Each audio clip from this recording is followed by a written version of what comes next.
and have an introduction where the former leader of the country tells you the story. Come on, guys, give me a break. Go ahead, Cormac, say a few words. Thank you very much. First of all, to the festival for inviting Harry and myself. It's a great privilege to be here. I was at an earlier one, and it was indoors there, but I think this is a marvelous venue. And secondly, thank you for keeping the weather as good it is for today. With the sunshine, I thought I was in mid-June, so it was great to really feel at home. And just following up with Enda's comments, it was actually, I didn't give him the lead in, but because Harry's going to tell you the story of my father, I'm going to tell you some of the stories of what my feelings were about my father and how we lived in Burshul and in other places. And as Enda mentioned, there was a split in my family, and my mother and siblings went away. So I want to just comment about what life was in the 50s when I was living in Burshul, and how my father took care of me. I mean, people ask me all the time, what was your father like? What was he doing? Well, you know, I didn't know he was involved in the IRA. I didn't know any of this background. I was astonished when, on his death in 1957, when there was a state funeral. So it really came as quite a surprise to me. But some of the little things that went on in the life after that degree of separation was, my father was the sole person, then left with me who took care of me. So, I mean, he was the mother-father image, so to speak. I mean, we lived together in Burshul. The question, how did we live? Well, initially, we had a nurse who was a hangover, so to speak, from our Dublin life, and she stayed with us for the year of 1950 and took care of us. Didn't cook, but did other material information for us. We didn't have the electricity, running water in those days because my mother cut that off as the bills didn't get paid and she wasn't able to attend to that administration of stuff. And so we ended up living in one room at the end of the large house. And the advantage of that was, rather than having fires in two places, we were able to have a fire in one place. The kitchen was far too big for what we needed, so two males living together, living a very simple life of a scrambled egg and bacon sausages, and then the second meal of the day would be spaghetti and meatballs. We'd buy them in at Dominic's Kelly's on the Sunday after Mass, and they'd last for the week. So we decided to, I'm sure I had no opinion on this, but my father decided we'd have 2 meals a day. So we sort of ate at 10 and 4, and throughout the year there'd be daylight at 10 and 4, so you didn't need to put the lamps on. I read my books, and he did his work in that one room, and we had the old Aladdin lamp that you'd put the fuel in and turn up the wick when you needed to. And there was a big white glow that would come from, those of you who remember that, from the old Aladdin lamps. It was really fantastic, and it had this sort of incredible atmosphere within the room, because it was bright all around where you were, and there was the darkness on the ceilings except for the shadows of where your hands would go. So it was sort of an eerie feeling, and yet a very warm feeling. Now, one of the other things is, Father couldn't babysit with me all the time, and because of the threat of what my mother might do, kidnapping me as she had kidnapped my brother and sister, we were under a sense of threat of invasion, so to speak. So we had a dog, a German Alsatian dog. He was called Rummel. So he was well trained by my father and had an aggressive attitude. And from the truck drivers who came to take away the family furniture, you can imagine why they turned around and went back to Dublin and say, yes, sir, you have nothing here, thanks. So Anyway, also during the summers, in order to get me out of the house so there wouldn't be a threat, I spent the first summer out on Inishmore with Josie Gill. And no one would know where I went because there was no one in the house to tell, and nor would anyone else in the community know where I was. I also spent some time with the Feeneys of Westport. He was a butcher in Westport. Then the next summer I went up to Lifford in Donegal and stayed with the Kerrigan family. I went to Roscommon and stayed with. It was an interesting story because I wanted to be careful following the advice that Enda gave us. But I mean, it's easy to say that the Duffy family was a Free State family. By that, he was a very likable person. He came to work as a Free Stater in Westport, and he was liked by the Westport people, even the Republicans, because he treated people respectfully. And I think one of the takeaways from what Enda was saying is, look, we all need to understand where we're from and treat each other respectfully. And that's how we should go forward. And indeed, Ernie O'Malley picked Luke Duffy because he respected him. They had mutual respect. And I think he also thought that Luke was going to defend me, and I saw his shotguns on the wall, so I knew that I was in good hands.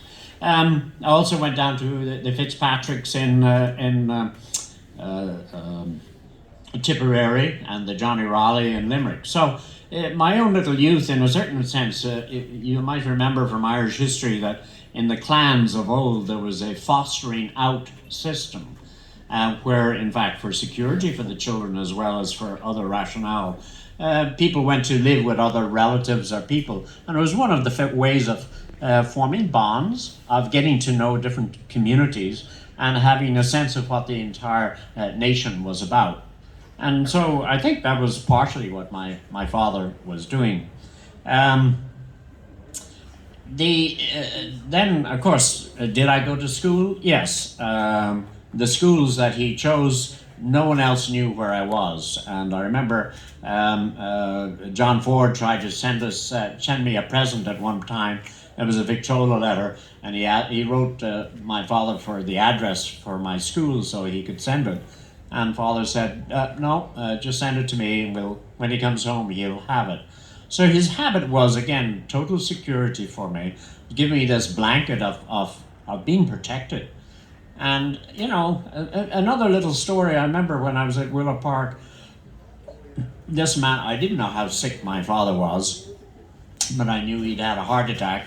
Didn't quite, at age 11, I didn't know what that meant. But he was in hospital for 6 months, so I had some sense of that.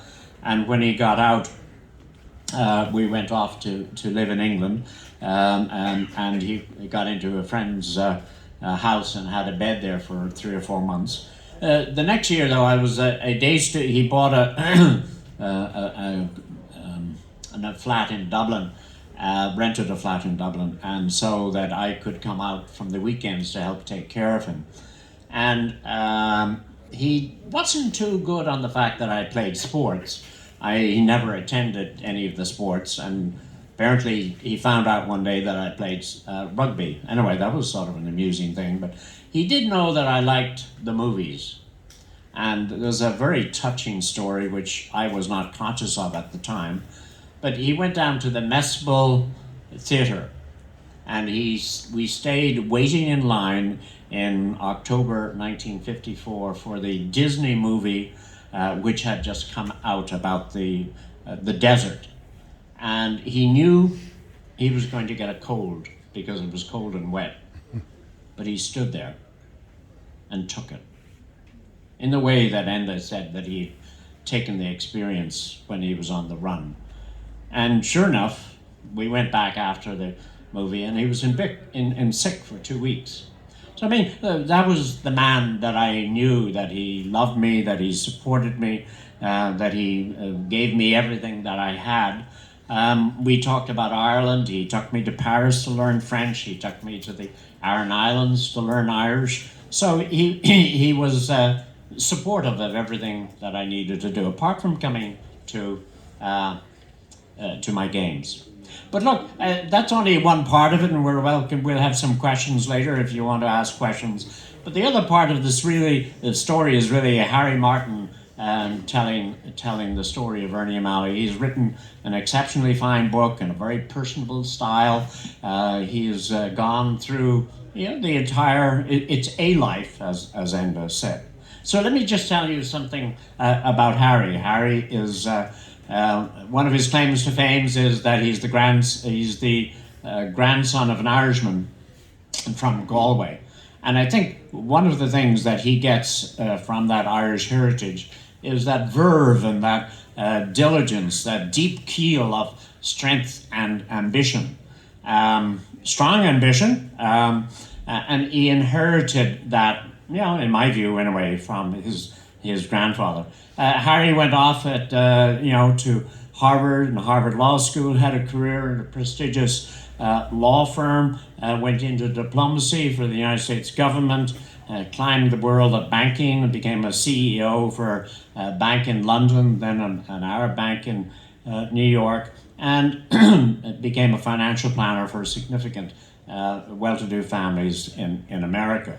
But throughout all of that, I mean, one of the things that you can see in Harry's personal story is that there's been a tremendous drive, a tenacious drive, in anything that Harry has undertaken. So we've had a couple of years writing together. It's been an interesting experience, and the marvelous thing is we've produced a great book.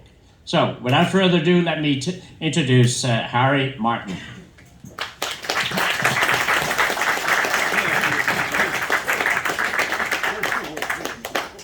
Okay, everybody, if you don't think those are two difficult acts to follow, this guy over here is the charmer of the world.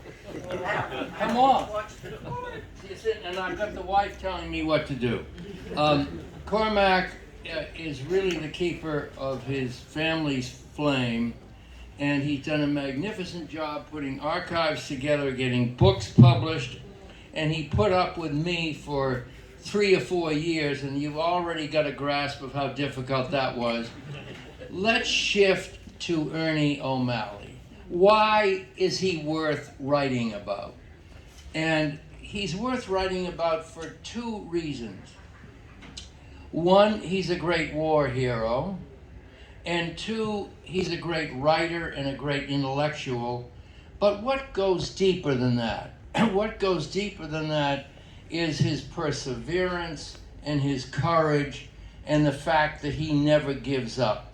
So all of you here in the audience who have had difficulties in life, or your children face difficulties, I think the key thing to making life work is never giving up. So let's see in the beginning of his life and in the warring period how that is illustrated. First of all, I would describe him, I guess, as an Irish hero. De Valera thought so when he gave him the state funeral. What's a hero?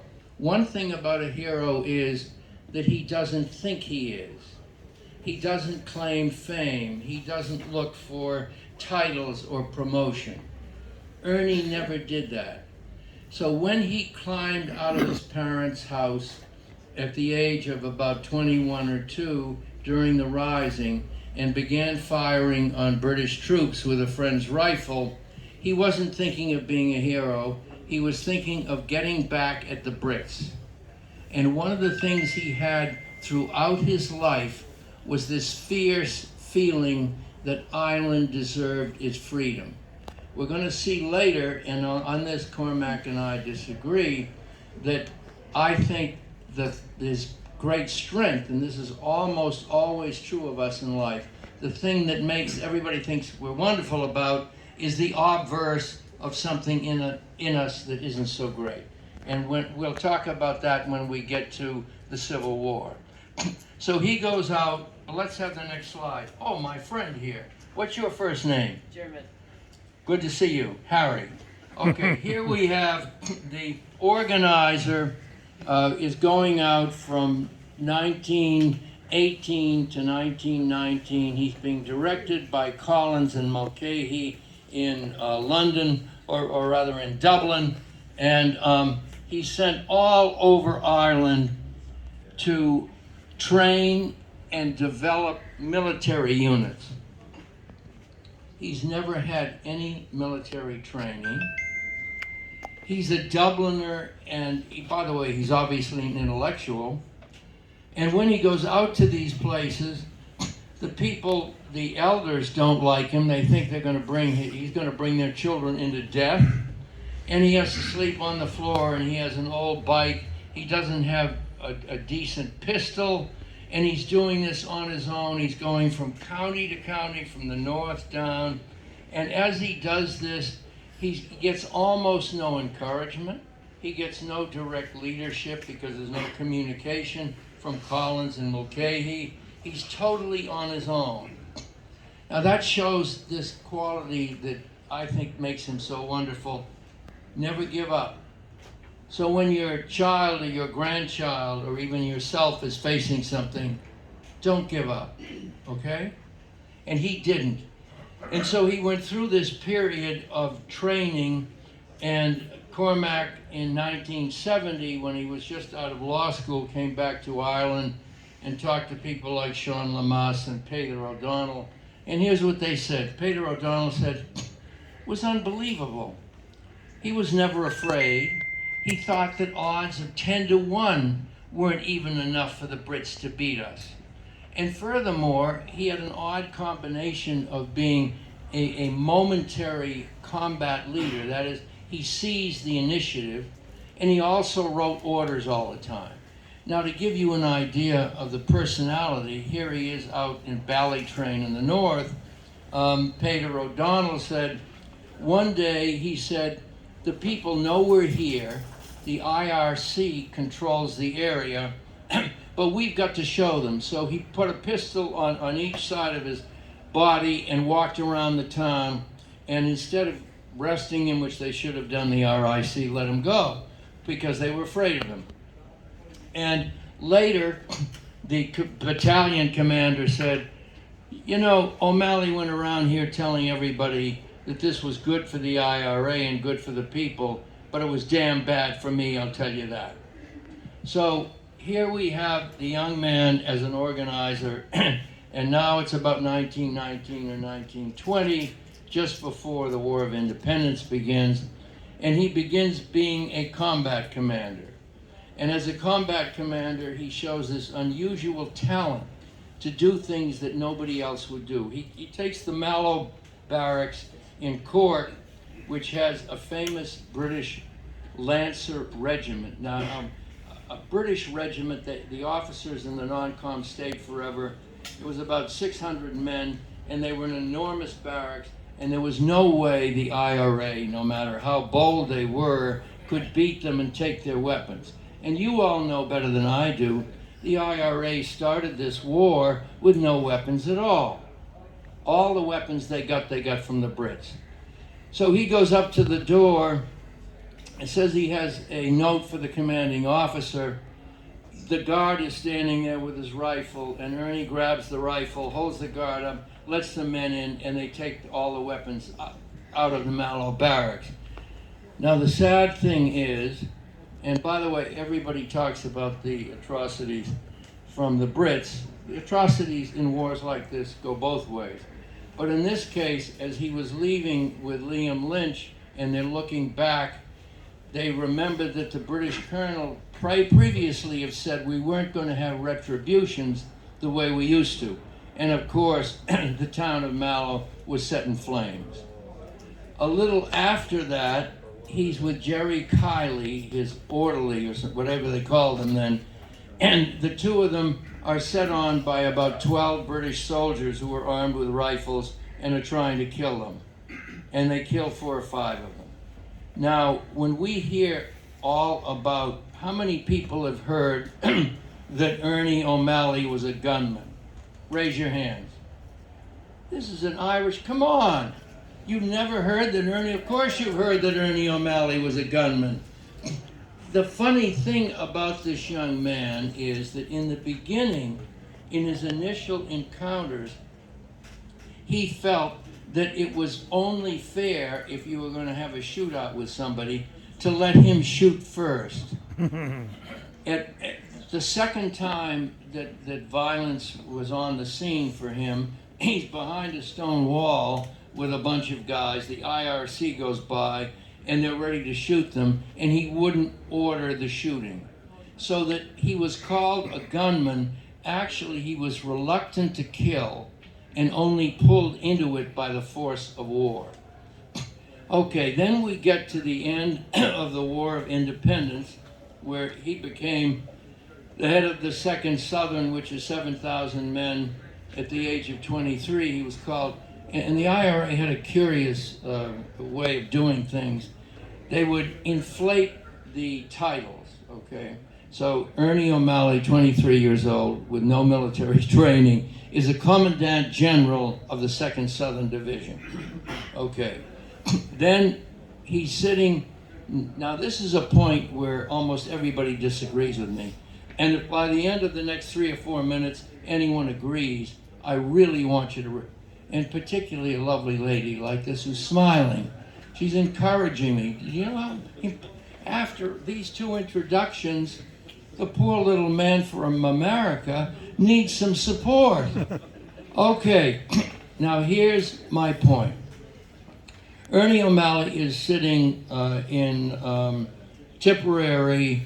It's July 11, I think, 1921, and he gets a written notice from Mulcahy that there's a truce with the Brits. Okay. He has the 2nd largest IRA unit. Liam Lynch has the 1st. Neither one of them were informed by Collins or Mulcahy that the truce was coming. They thought naively, because they were just lads, they didn't have a lot of worldly experience, they thought they could actually beat the Brits out of Ireland at that point. And what happened was, instead, Mulcahy and Collins called Tom Barry in secretly, and Tom Barry never told Lynch, his superior, and got from Barry the idea when he came to London just what the strength of the IRA was, because they were in active negotiations with the British forces to have a truce. Now, I had the delight of running some companies, okay? And sometimes there were changes that were going to happen, and I knew the people in the bank that I was running wouldn't like the changes. I went around to every young division chief and even visited his home to explain why we had to make this change. It was something I knew that they didn't want to do, and I felt this is their bank as well as mine, this is their career. I don't want to just order them to do something they don't believe in. Okay. I didn't always succeed. Sometimes I did.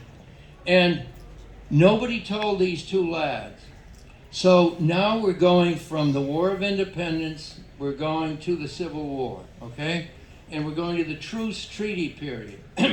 So Collins and the others go to London, and they go through the treaty, and the Civil War starts. And by the way, I think Collins was the greatest Irish hero of this entire period. I'm not criticizing him.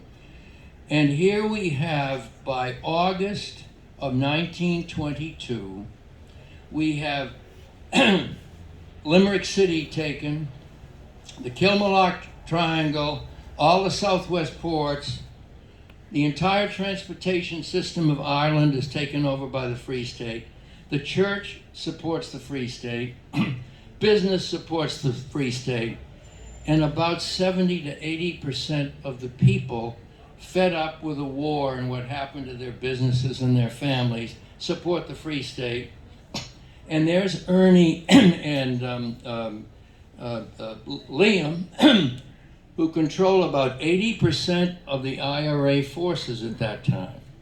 This is 2 months after June 30, when the 4 courts fell, okay? And there is no way in hell that they could have beaten the Free State. They didn't have a chance. And my point is that the responsibility for this is on their leaders, who didn't take the trouble to go down and try to explain why the truce was necessary.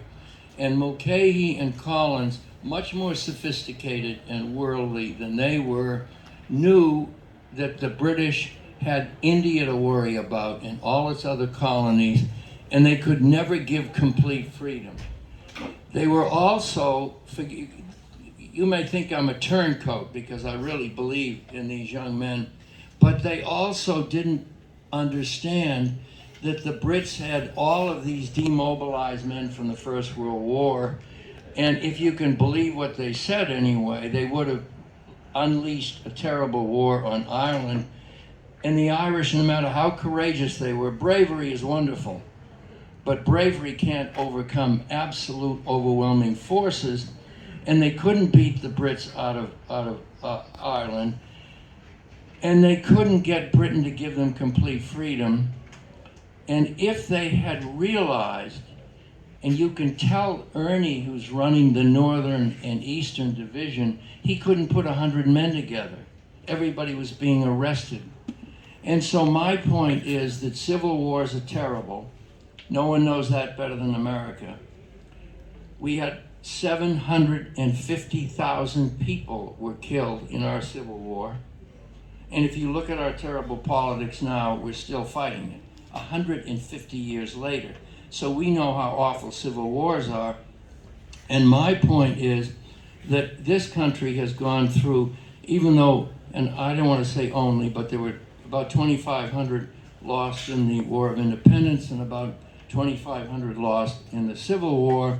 But the effects on Ireland of the Civil War are still felt. The 5 greatest IRA leaders were shot by the Free State in November, December of 22 because of the murder of the Parliament guy. And all of these, I think 117 IRA people were executed. I think another 133 died in jail. And all of you in a relatively small country have families on both sides. So the only new thing, if it is, that I bring to this picture is, wouldn't it have been better if the 2 young men who really controlled all the forces, the IRA could never have continued without Lynch's group and Ernie's, if they were wise enough to say, okay, maybe we made a mistake and we started the Civil War and with the 4 courts, but at least now in September, we know that we don't have a chance and we're going to have a decent surrender. And the Irish College in Rome sent someone to Ernie they couldn't find, Lynch, begging him to consider peace terms. And heroically again, but unwisely, both of these young men refused to negotiate peace. We went till 1923, and Ernie isn't let out of jail until July 24. He's there for 20 months. He goes through a hunger strike of 41 days, etc., etc. Coming out of the Humphreys house, he's shot 9 times in the body. Can you imagine being shot 9 times in the body? Now, I'm looking at my greatest supporter over here. Has anybody thought, is that theory that they really should have surrendered, that it was inevitable, it was hopeless, and why didn't they? Is that brooded about here in Ireland a lot, or is it just accepted that they were so fiercely Republican, that they believed so deeply in the complete independence, that there wasn't a chance the young men possibly could have surrendered the IRA forces or made peace in September 22? Cormac's going to say something. Cormac. Well, Harry, you're here in Mayo, and the great leader of whom we've just heard about the book of The Men of the West, Michael Kilroy. So the question to the audience really is, no matter what Eamon de Valera might have said in offering the document number 2 in the treaty, negotiations, which of course Ernie O'Malley immediately rejected and Lynch rejected. But does anyone in the audience think that Michael Kilroy, with all of his background, and notwithstanding whatever the numbers are that Harry mentioned, 80% being in the South, if there's 80% in the South, you've got a good 10 or 15% in the West. So the question would Michael Kilroy have put arms down, or would he have gone on fighting? Harry. Harry. I'm asking, or you're asking the question. I don't know, but what I'm saying is, what a bloody shame that Civil War continued. So let's leave that point unless does anyone have... Yes, sir.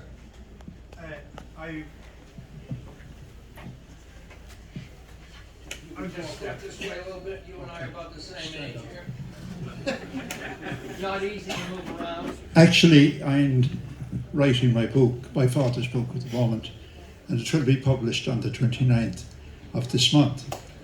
And I did ask him that, because Collins' sister was married to his first cousin, and they knew him and all that, met through family and that. In the late 50s and early 60s, I asked him that question. Was Collins right? And he said he was. And that was and I said, why did you not go for it? Well, he said, we took an oath, a sacrosanct oath. And he said, no, none of us would go against that. Answer? Hello. Yes, my dear. Well, I guess we've pretty well taken care of that subject. Now, the second part of his life, and by the way, when you write a book and it looks like it's going to get published, oh boy, what you really want is a film. You want to be able to go to the film opening and people are applauding and you're going to make a lot of money. And my theory about Ernie is the second part of his life is as interesting as the first, and you can see if I'm correct right now. We're going to start with the second part of his life. Now, when he comes out of prison in July 1924, he's got no money. He's been wounded 14 times. He's been tortured. They almost took his eyes out with a hot poker. He has no prospects. He goes home, and his father thinks he's a traitor because of continuing the IRA feeling. He's got nothing. Okay, now during that period of the 20s, after the Civil War, about 200,000 Irishmen went to America and about 200,000 went to Britain, and many of Ernie's comrades left for the United States. Okay, so what does Ernie do? He doesn't give up. This is my early theory. He keeps the same drive, and now we're going to see what he does with his life. Okay, there he is in the Pyrenees Mountains. He goes to France and Italy and Spain, and he looks at the great paintings, and he also has another activity. You would think that after all this warring period is over, he's finally let out of prison, that he could go with his own passport. No. He gets a false passport under another name, and everywhere he goes, the British Secret Service is after him. And an example of this is in Paris when he goes to see Sean McBride. And remember, Sean McBride is the son of John McBride and the great Maud Gunn, whom we all know about because she rejected W.B. Yeats. Anyway, so Sean McBride is in Paris, and this is my favorite character in the book is Colonel Lacasse. Colonel Lacasse is this elegant Frenchman, head of the French Secret Service. He comes to see young Sean McBride, the famous Irishman.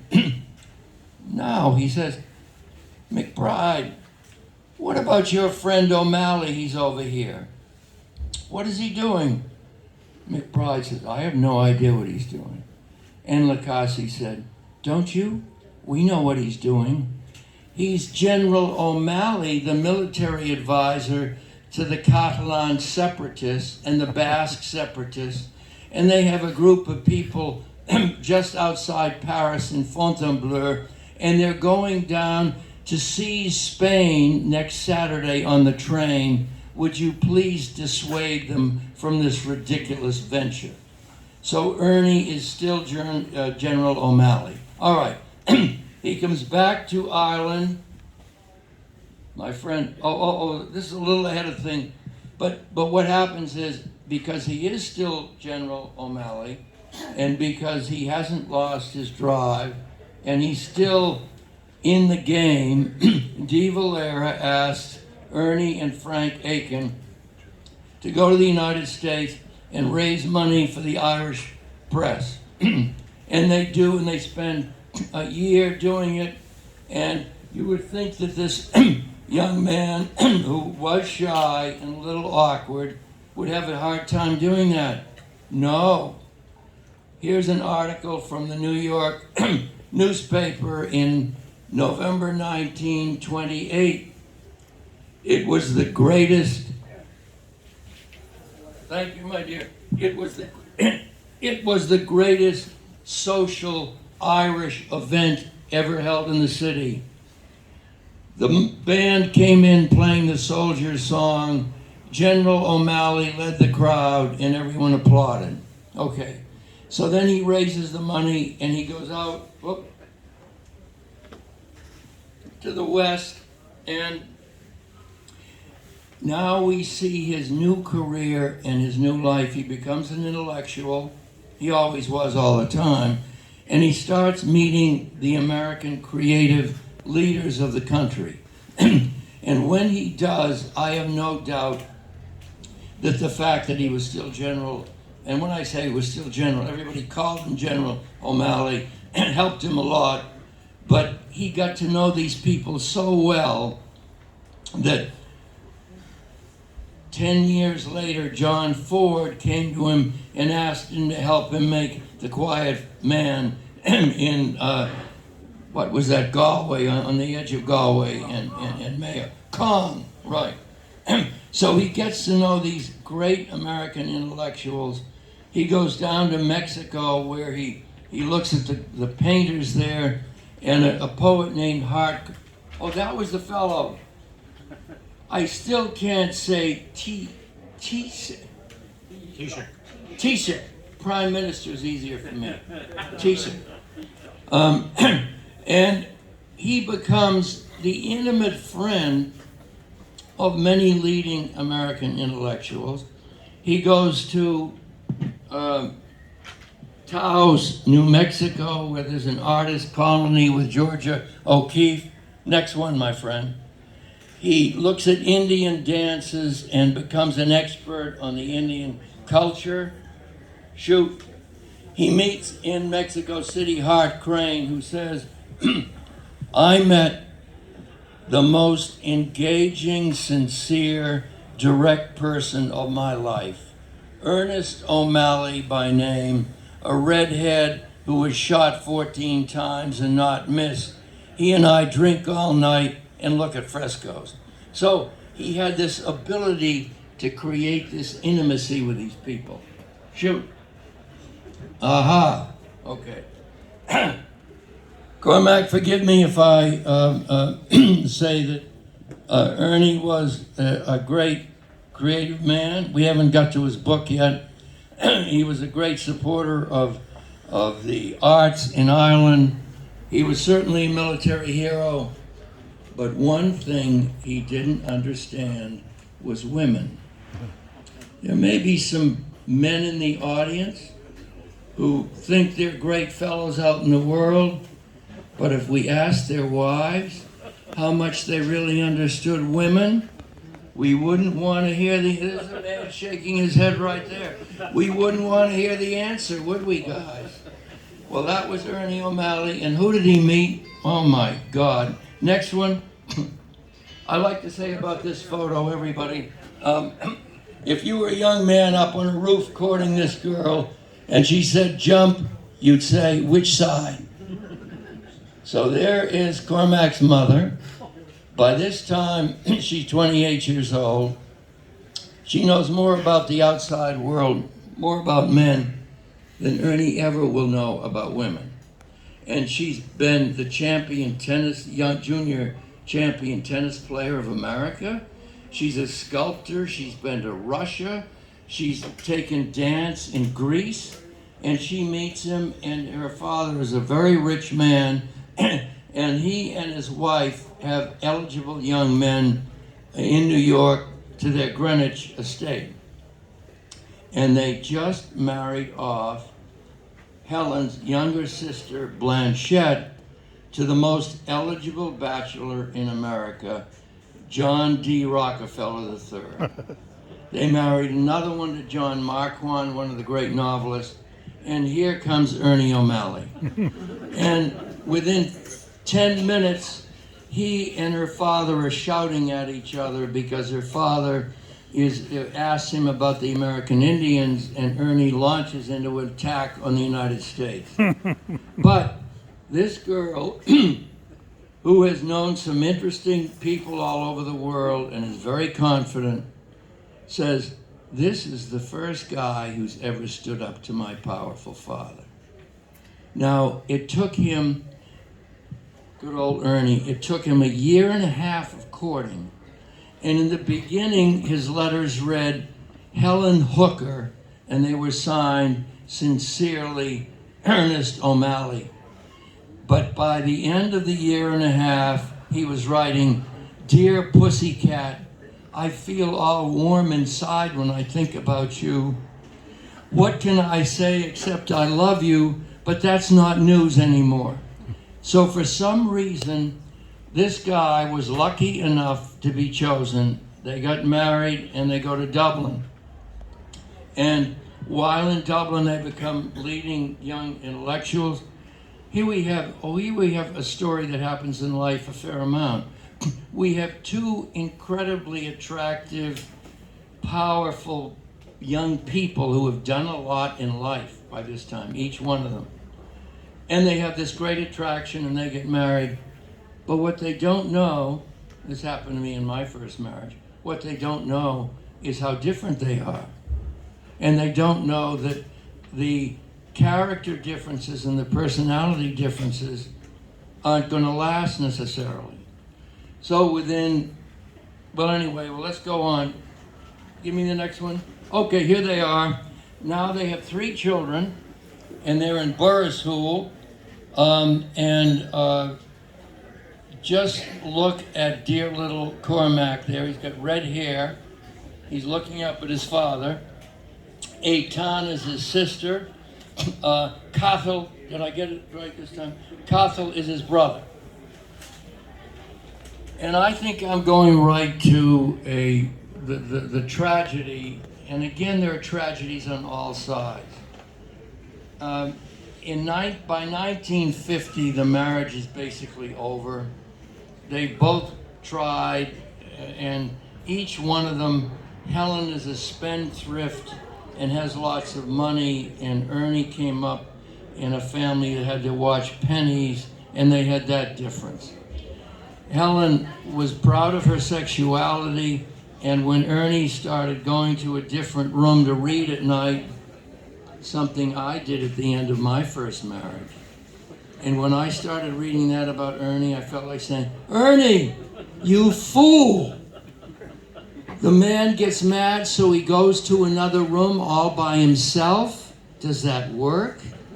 And Helen comes to him to make up, and he said, "Until we solve our intellectual differences, nothing's going to happen."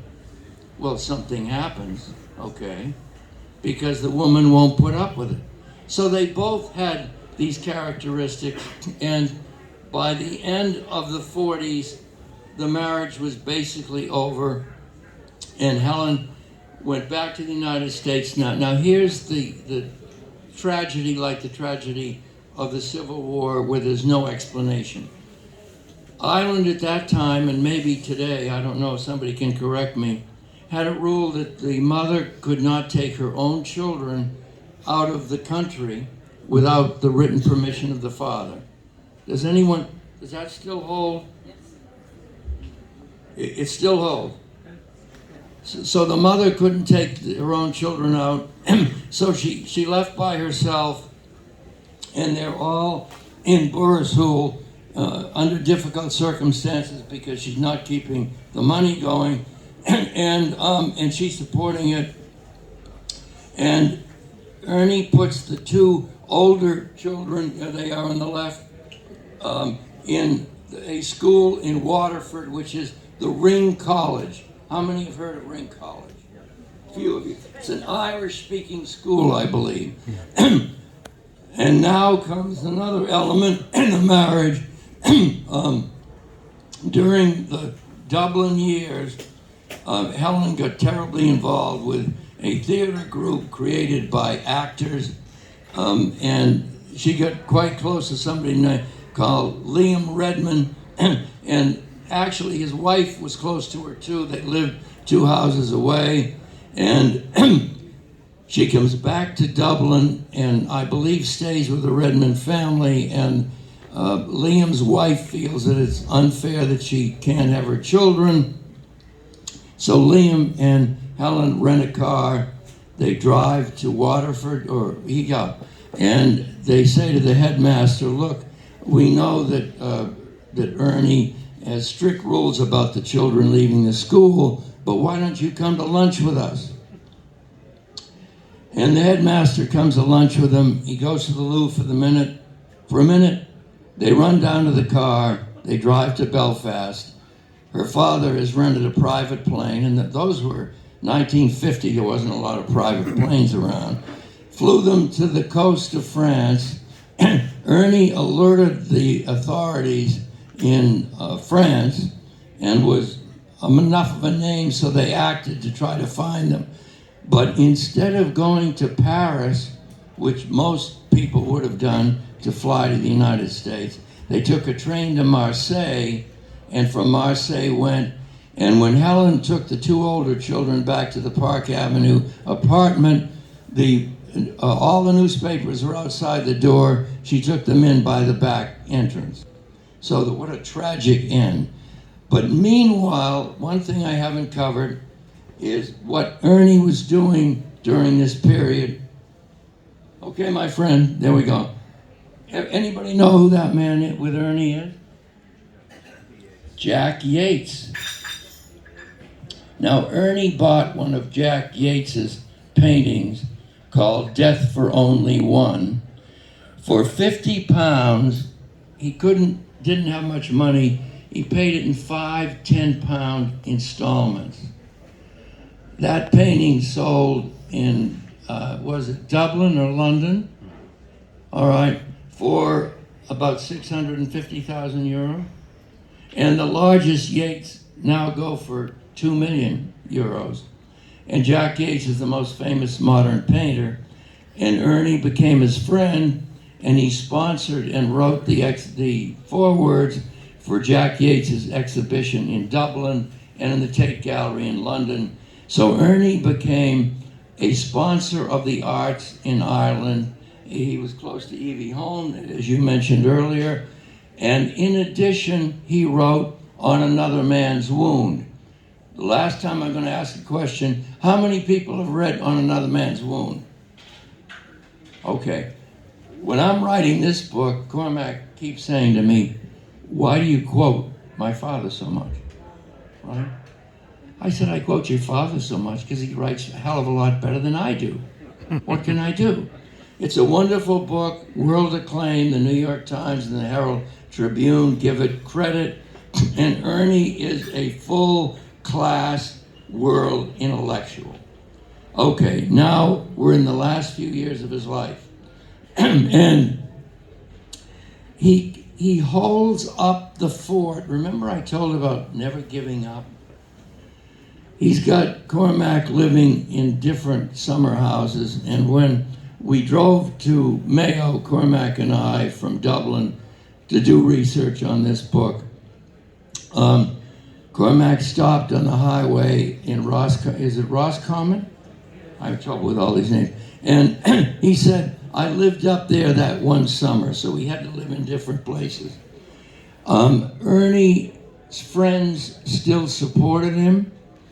and he had wonderful siblings. He had 3 doctors in his family, 2 of them famous. And at the end of his life, his sister took him into her home in Howth, and his brother helped him with his medical things, and other people, when he visited London, if they only had 1 bedroom, would give Ernie their bed and they'd sleep out on the couch. Everybody realized that this man was not only a great warrior, he was not only a great intellectual, but he was a hero to Ireland. And accordingly, when he died in 1957, De Valera gave him a state funeral. Here's a man who had been wounded 14 times. He'd been captured 3 times. He'd been tortured. He went through a hunger strike. And all of a sudden, okay, my friend? Oh, we forgot the quiet. We don't have too much time. The Quiet Man he made with John Ford. And here is John Wayne. Do you see him? The big, good-looking guy. Maureen O'Hara, John Ford, and Ernie. Next one. Oh, and there's the father, son. Okay. Next. Okay, now we're at the end.